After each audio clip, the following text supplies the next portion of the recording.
अस्सलाम वालेकुम एवरीवन। उम्मीद है आप सब खैरियत से होंगे। My name is Junaid Nawaz और मैं आप सबको अपने YouTube channel cam view point में खुशामदीद कहता हूँ। आज से हम एक नई लेक्चर सीरीज़ स्टार्ट करने जा रहे हैं जो कि टाइट्रेशन से रिलेटेड है। इस लेक्चर सीरीज़ में हम टाइट्रेशंस, टाइट्रीमेट्रिक एनालिसिस और इसकी तमाम टाइप्स जिसमें एसिड बेस्ड टाइट्रेशन है, कॉम्प्लेक्सोमेट्रिक टाइट्रेशन है, प्रेसिपिटेशन टाइट्रेशन है, तो तमाम टाइप्स को वन बाय वन हम डिटेल में डिस्कस करेंगे। तो इस लेक्चर सीरीज़ का आज हमारा फर्स्ट लेक्चर है। आज के लेक्चर में हम डिस्कस करने जा रहे हैं introduction to titrations and titrimetric analysis. तो आइए स्टार्ट करते हैं हम आज का लेक्चर। सबसे पहले हमारे पास है टाइट्रेशन की definition of titration. Titration is an analytical technique used to determine the unknown concentration of a substance by reacting it with a solution of known concentration in a controlled manner until the reaction reaches its endpoint.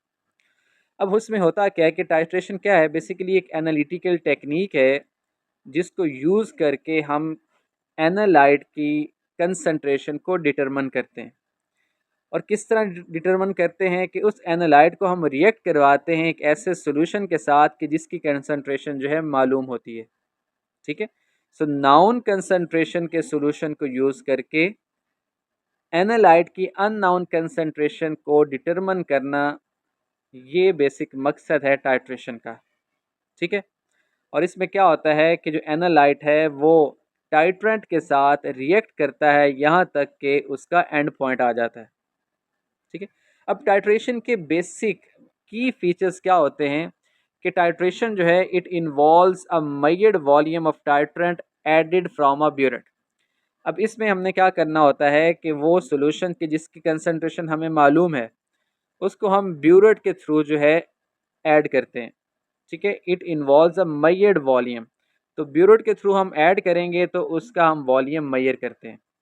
ठीक है। Secondly क्या है, uses a suitable indicator और an instrumental method to detect the end point.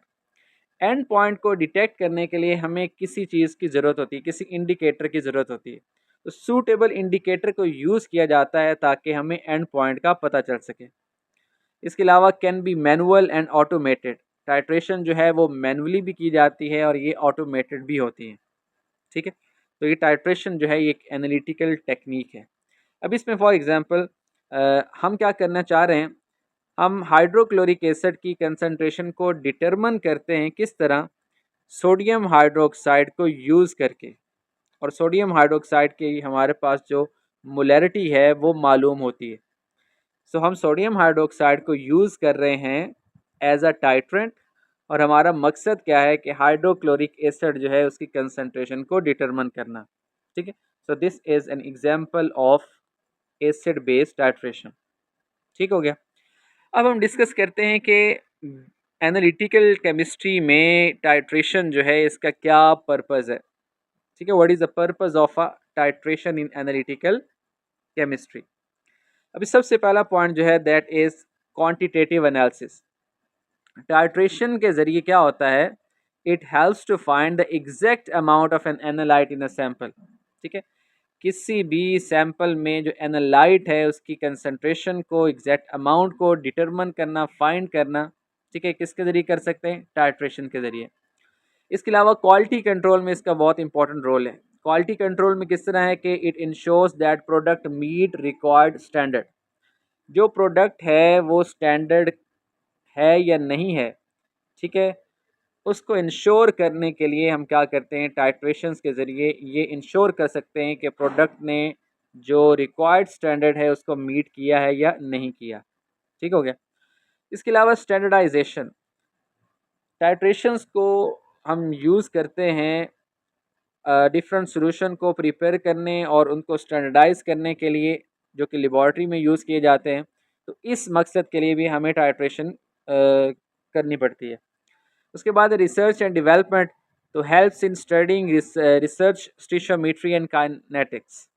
इसके अलावा environmental monitoring में different pollutants, dissolved oxygen और hardness in water samples, इसको भी डिटरमिन करने के लिए हमें टाइट्रेशन की मदद लेनी होती है। तो इसका मतलब है कि टाइट्रेशन जो है ये बहुत ही इम्पॉर्टेंट एनालिटिकल टूल है। किस मकसद के लिए? क्वांटिटेटिव एनालिसिस के लिए, क्वालिटी कंट्रोल के लिए, स्टैंडर्डाइजेशन के लिए, रिसर्च और डेवलपमेंट के लिए, और इन्वायरमेंटल मॉनिटरिंग में भी इसका बहुत इंपॉर्टेंट रोल है। नेक्स्ट जरा देखें कि बेसिक प्रिंसिपल क्या है टाइट्रेशन का। तो the principle of titration is based on the complete and measurable reaction between the analyte and titrant following a known stoichiometric ratio. अब इसमें होता क्या है कि जो टाइट्रेशन है उसमें हमने टाइट्रेंट को यूज़ करना है। किस मकसद के लिए यूज़ करना है? ताकि उसकी बेस पे हम क्या कर सकें, एनालाइट की कंसंट्रेशन को डिटरमिन कर सकें। ठीक है, तो इसमें होता क्या है कि इसमें एनालाइट और टाइट्रेंट का कंप्लीट और मेजरेबल रिएक्शन जो है ये बेसिस प्रोवाइड करता है टाइट्रेशन की। तो यहाँ जरा दोबारा सुनिए, the principle of titration is based on the complete and measurable reaction between analyte and titrant. और ये जो रिएक्शन होता है ये स्टिशियोमेट्रिक रेशो के मुताबिक होता है, इसीलिए हम बाद में फिर कैलकुलेशन करके अपने रिजल्ट्स निकालते हैं। नेक्स्ट हम डिस्कस करते हैं कि टाइट्रेशंस की कौन कौन सी मेन टाइप्स हैं। तो सबसे पहले देखिएगा, सबसे पहले जो है वो है एसिड बेस्ड टाइट्रेशन, जिसे हम न्यूट्रलाइजेशन टाइट्रेशन भी कहते हैं। ठीक है, एसिड बेस्ड टाइट्रेशन। अब एसिड बेस्ड टाइट्रेशन में होता क्या है कि एसिड और बेस आपस में रिएक्ट करते हैं और नतीजतन क्या होता है, साल्ट बनता है और वाटर बनता है। ठीक है, और जब ये रिएक्शन कंप्लीट होगा तो इंडिकेटर क्या करेगा, वो एंड पॉइंट को इंडिकेट करेगा। ठीक है, और ये जो एसिड बेस टाइट्रेशन है इसको हम पीएच चेंज की बेस पे एसिड बेस इंडिकेटर को यूज़ करके डिटेक्ट कर सकते हैं। ठीक है, एसिड बेस इंडिकेटर्स हम आगे डिस्कस करेंगे। तो जैसे ही पीएच चेंज होगी तो एंड पॉइंट जो है, एंड पॉइंट पे क्या होता है, कलर इंडिकेशन के थ्रू जो है हमें पता चलता है कि इसका एंड पॉइंट आ गया। तो एसिड बेस टाइट्रेशन में क्या होगा, हम एसिड और बेस इसको यूज़ करेंगे। इसमें एसिड की कंसंट्रेशन को डिटरमिन कर सकते हैं with the help of given concentration of base, या फिर हम बेस की कंसंट्रेशन को जो है डिटरमिन कर सकते हैं with the help of given concentration of acid. Second जो टाइप है that is a redox titration. अब रिडॉक्स टाइट्रेशन में क्या होता है, इसमें ऑक्सीडाइजिंग एजेंट्स या रिड्यूसिंग एजेंट्स इन्वॉल्व होते हैं कि जिसमें क्या होता है, ट्रांसफ़र ऑफ इलेक्ट्रॉन होती है। So transfer of electron between oxidising and reducing agent. और इसमें एग्जांपल देखिए तो KMnO4 जो है, ठीक है, इसको हम यूज़ करते हैं। ये क्या करता है, ये फेरस को फेरिक आयन में ऑक्सीडाइज करता है इन एसिडिक मीडियम। ठीक है, इसको आगे हम डिटेल में डिस्कस करेंगे रिडॉक्स टाइट्रेशंस को भी। उसके बाद नेक्स्ट जो टाइप है that is a precipitation titration. इसमें क्या होता है कि इसमें एक insoluble formation of insoluble precipitates बनते हैं। ठीक है, तो जब इनसॉल्युबल प्रेसिपिटेट्स बनते हैं तो उनकी उसको उसकी अमाउंट को डिटरमिन करके हम क्या करते हैं, एस्टिमेशन करते हैं। तो इसमें फॉर एग्जांपल हमारे पास सिल्वर नाइट्रेट और सोडियम क्लोराइड का सोल्यूशन है। तो जब ये आपस में रिएक्ट करेंगे तो सिल्वर क्लोराइड के प्रेसिपिटेट्स बनेंगे और साथ में सोडियम नाइट्रेट बनेगा। नेक्स्ट है type that is a complexometric titration.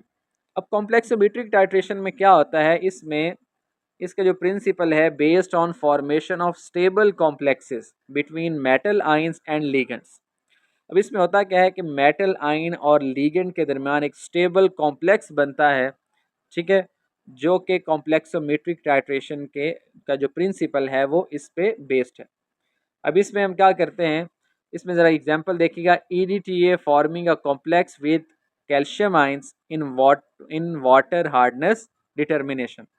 For example हम वाटर हार्डनेस को डिटरमिन कर रहे हैं तो उसमें हम देखना चाह रहे हैं कि जो कैल्शियम आइंस हैं, ठीक है, वो कितने हैं। तो इस मकसद के लिए हम क्या यूज़ करते हैं, हम EDTA को यूज़ करते हैं, जो क्या करता है, कॉम्प्लेक्स फॉर्मेशन करता है कैल्शियम के साथ, कैल्शियम आइंस के साथ।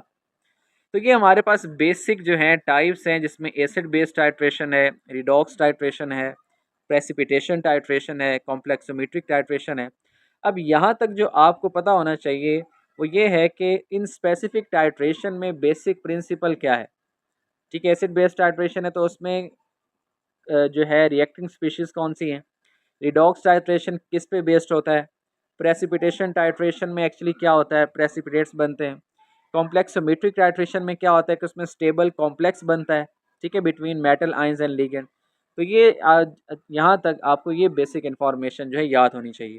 इनको वन बाय वन तमाम टाइप्स को हम अलग लेक्चर में जो है डिटेल में डिस्कस करेंगे इंशाल्लाह, तो तब सारे पॉइंट्स जो हैं आपके कवर हो जाएंगे।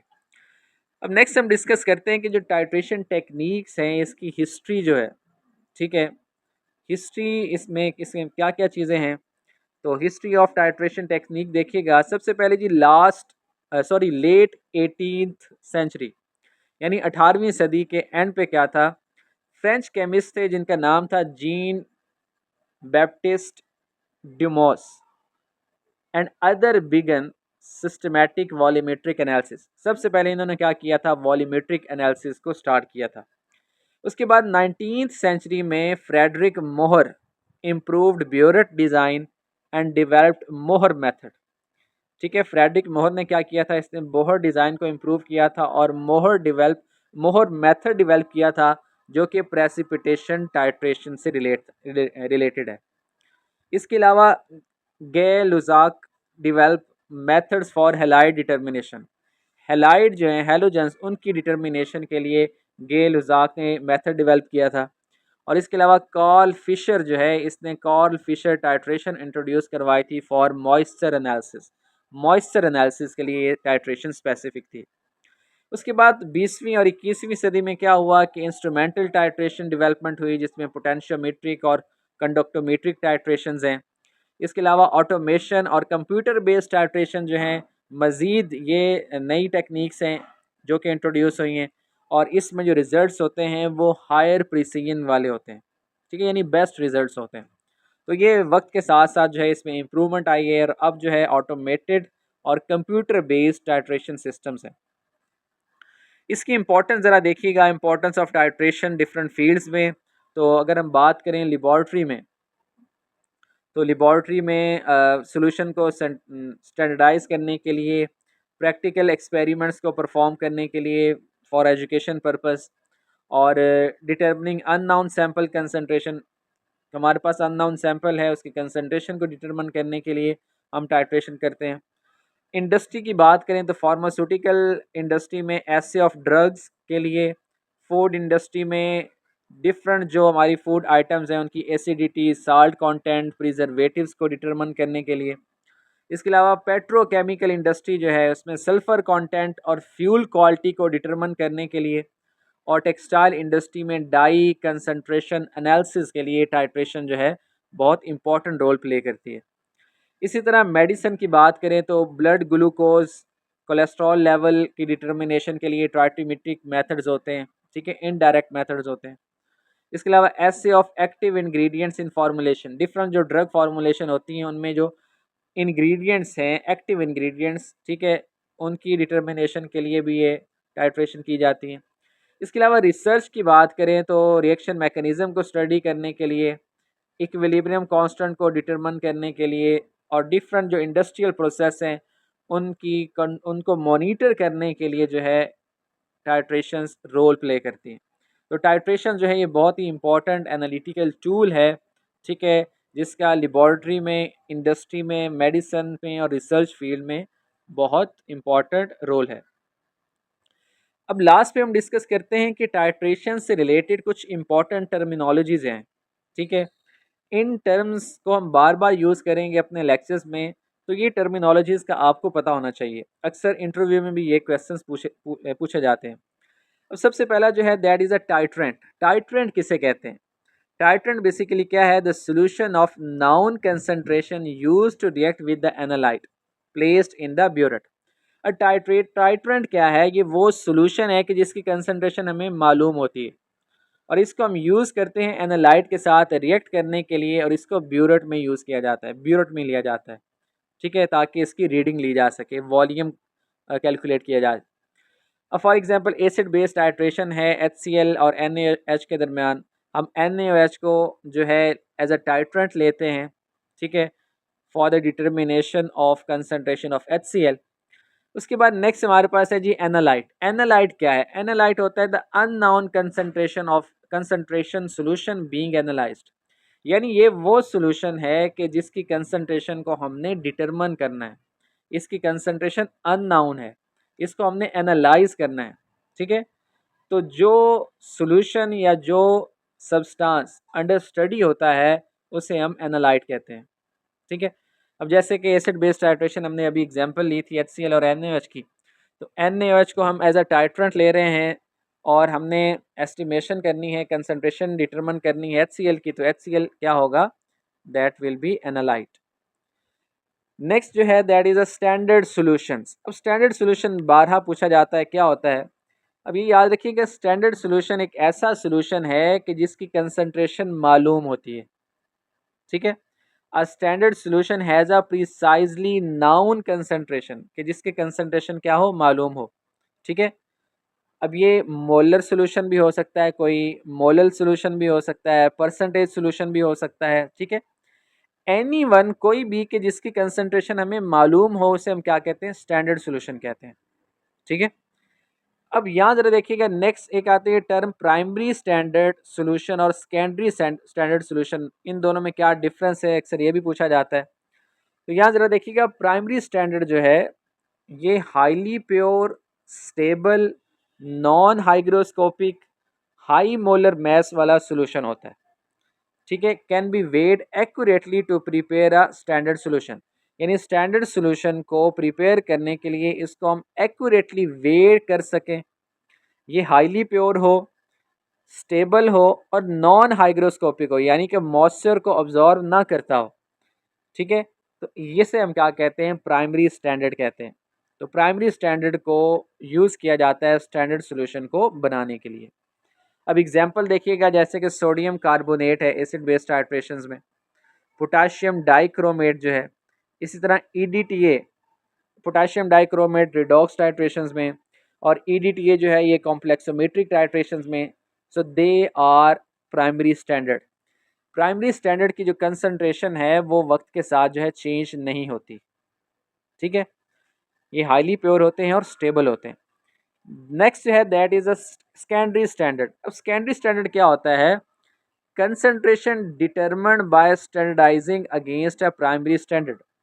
अब सेकेंडरी स्टैंडर्ड जो है ये क्या होगा कि जिसकी कंसंट्रेशन हमने मालूम की है प्राइमरी स्टैंडर्ड के साथ स्टैंडर्डाइजेशन के ज़रिए।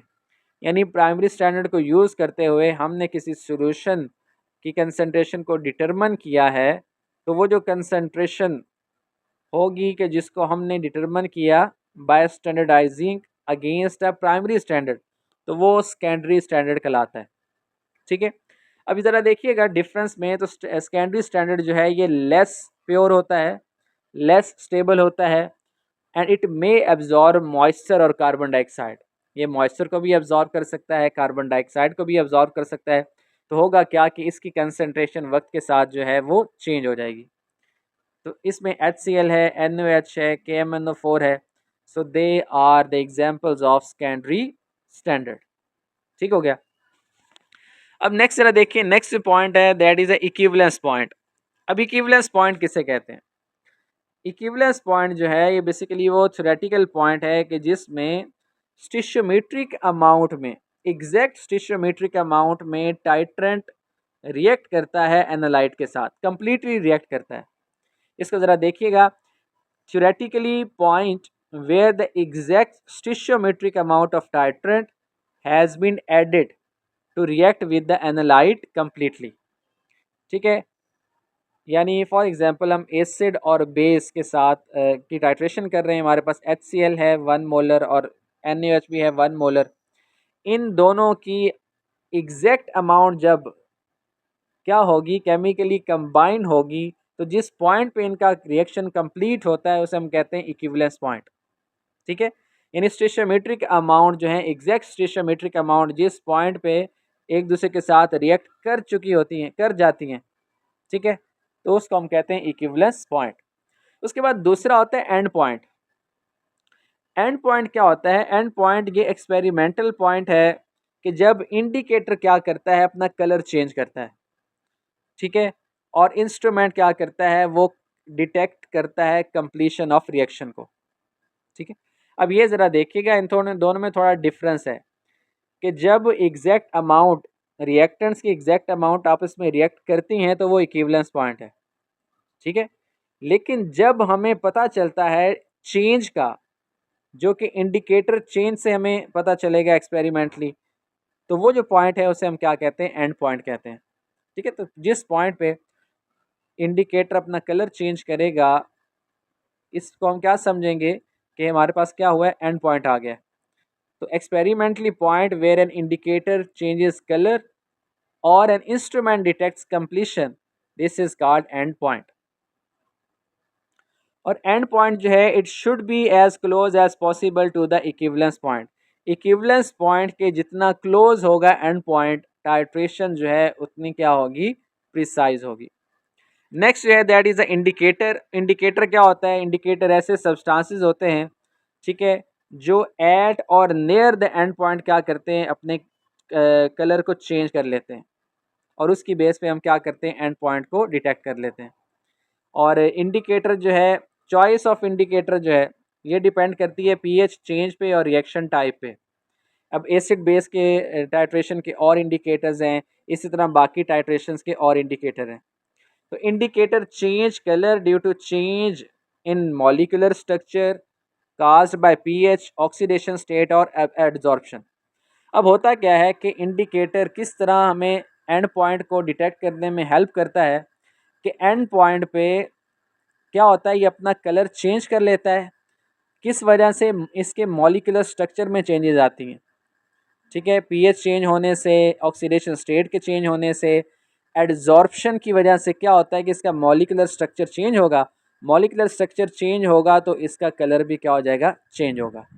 ठीक है, उसके बाद है जी बफर सोल्यूशन। बफर सोल्यूशन एक ऐसा सोल्यूशन होता है जो कि पीएच के चेंज होने पर रेजिस्टेंस शो करता है। A solution that resist change in pH. ठीक है, यानी आप क्या कर रहे हैं, आप पीएच को चेंज कर रहे हैं, आपने क्या किया, एसिड ऐड कर दिया या बेस ऐड कर दिया, तो वो सोल्यूशन क्या करेगा, वो कोशिश करेगा कि पीएच को कम से कम चेंज करे। ठीक है, तो एक सोल्यूशन जो क्या करता है, चेंज इन पीएच में रेजिस्ट करता है, उस सोल्यूशन को हम बफर सोल्यूशन कहते हैं। ठीक है, वो कब करेगा कि जब हम क्या कर रहे हैं, एक स्ट्रॉन्ग एसिड या बेस उसमें ऐड करते हैं। तो ऐड करने से जारी बात है, जब हम एसिड का ऐड कर रहे हैं तो पीएच को कम होना चाहिए, बेस ऐड कर रहे हैं तो पीएच को इंक्रीज कर जाना चाहिए। लेकिन एसिड और बेस के ऐड करने पर वो क्या करे, वो चेंज इन पीएच में रेजिस्ट करे। ऐसे सॉल्यूशन को हम बफर सॉल्यूशन कहते हैं। ठीक है, या फिर हम बफर सॉल्यूशन को क्या कर रहे हैं, वाटर के साथ उसको डिस्टिल कर रहे हैं, तब भी पीएच के चेंज में क्या करे, रेजिस्ट करे। अब इसमें हमारे पास डिफरेंट टाइप्स होती हैं, एसिडिक बफर होते हैं, बेसिक बफर होते हैं, और ये कम्बिनेशन होता है किसका, एसिडिक बफर होता है, it is a combination of weak acid and it salt with a strong base. इसी तरह बेसिक बफर जो है, it is a combination of weak base with a salt of it with strong acid. ठीक है, इस topic को हमने buffer solution वाले जो है सोल्यूशन वाले चैप्टर में डिटेल में डिस्कस किया हुआ है, तो आप वहाँ से ये चीज़ देख सकते हैं। उसके बाद नेक्स्ट जो है that is a blank titration. अब ब्लैंक टाइट्रेशन क्या होती है, अ टाइट्रेशन परफॉर्म्ड विदाउट एनालाइट, यानी बगैर एनालाइट के जो आप टाइट्रेशन कर रहे हैं using all other reagent. Analyte के अलावा आपने बाकी तमाम रिएजेंट्स को यूज़ करना है, तो वो जो टाइट्रेशन होगी उसे ब्लैंक टाइट्रेशन कहते हैं। और इसका मकसद क्या होता है, इसका मकसद होता है कि जो रिएजेंट इम्प्योरिटी है या इंडिकेटर एरर है या कॉन्टेमिनेशन है, उसको डिटेक्ट किया जा। जब आप एक्चुअल में टाइट्रेशन परफॉर्म करते हैं तो जो एरर होगा, ठीक है, उसको जो है माइनस कर दिया जाएगा। ठीक है, तो ये फ़ायदा है ब्लैंक टाइट्रेशन का। ठीक है, इसमें करेक्शन कैसे होती है कि एक्चुअल टाइट्रेशन वॉल्यूम जो है, ठीक है, वो किसके इक्वल आता है, वो observed volume minus blank volume के। अच्छा, नेक्स्ट जो है टर्म दैट इज़ अ एलिकोट। ठीक है, ये क्या होता है, measured portion of a solution taken for analysis, यानी एनालिसिस के लिए आपने कितना सोल्यूशन लिया है, मेजर्ड पोर्शन ऑफ सोल्यूशन, उसको हम क्या कहते हैं, एलिकोट। उसके बाद है टाइटर वैल्यू। टाइटर वैल्यू क्या होती है, volume of titrant required to reach the end point, यानी टाइट्रेंट जो कि आपने ब्यूरेट में यूज़ किया, ब्यूरेट में लिया, तो उसका कितना वॉल्यूम रिक्वायर्ड है for end point, to reach the end point, उसको हम टाइटर वैल्यू कहते हैं। या सिंपली कह लें कि जो टाइट्रेंट है उसका कितना वॉल्यूम यूज़ हुआ तो वो क्या होगी, उसकी टाइटर वैल्यू होगी। इसी तरह नेक्स्ट एक टर्म है मिनिस्कस। अब मिनिस्कस क्या होता है, ये वो कर्व्ड सरफेस होती है of liquid in a measuring cylinder और burette readings are taken at eye level bottom of meniscus for colourless liquids. अब इसमें ज़रा देखिएगा कि होता क्या है कि इस तरह फॉर एग्जांपल वो मेजरिंग सिलेंडर है और उसमें जो लिक्विड ऐड किया हुआ है वो दो तरह से होता है, ठीक है। या तो वो इस तरह जो है लेवल बनाता है या फिर इसके ऑपोजिट इस तरह बनाता है, ठीक है। तो आपने क्या करना है, आपने इसके आई लेवल से उसकी रीडिंग लेनी है, ठीक है। आई लेवल से उसकी रीडिंग लेंगे और जो बॉटम से ली जाती है, बॉटम ऑफ मिनिस्कस से ली जाती है फॉर कलरलेस लिक्विड्स, यानी जहाँ पे वो इस सिलेंडर को टच कर रहा है बॉटम से। उसके बाद नेक्स्ट जो है that is a back titration. Back titration क्या होती है, excess titrant is added to the analyte then unreacted titrant is titrated with another standard solution. अब फॉर एग्जांपल आप टाइट्रेशन कर रहे थे तो आपने एक्सेस टाइट्रेंट ऐड कर दिया है, तो कितना एक्सेस में ऐड किया है उसको डिटरमिन करने के लिए आपको एक और स्टैंडर्ड सोल्यूशन चाहिए होगा, ठीक है। उस अनरिएक्टेड टाइट्रेंट को टाइट्रेट किया जाता है with an another standard solution, तो इसको हम कहते हैं बैक टाइट्रेशन, ठीक है। और नेक्स्ट है that is a self indicating reagent.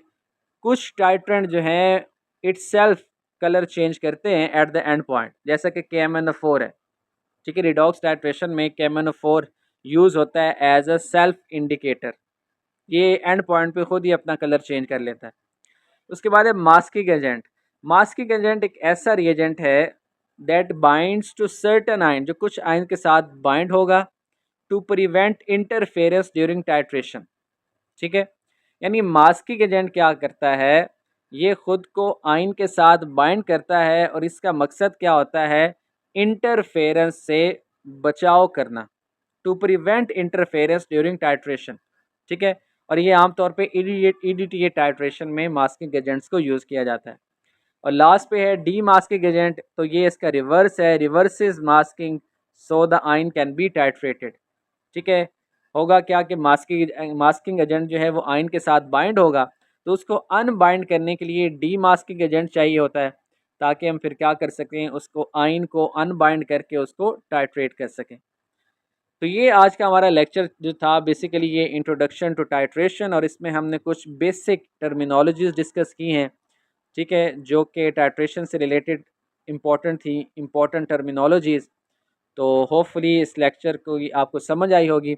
इंशाल्लाह नेक्स्ट लेक्चर जो है उसमें हम डिस्कस करेंगे एसिड बेस्ड टाइट्रेशन। वो कंप्लीट लेक्चर जो है वो एसिड बेस्ड टाइट्रेशन की तमाम एस्पेक्ट्स को कवर करेगा। तो अपना बहुत सा ख्याल रखें, दुआ में याद रखें। इंशाल्लाह नेक्स्ट लेक्चर में मिलते हैं।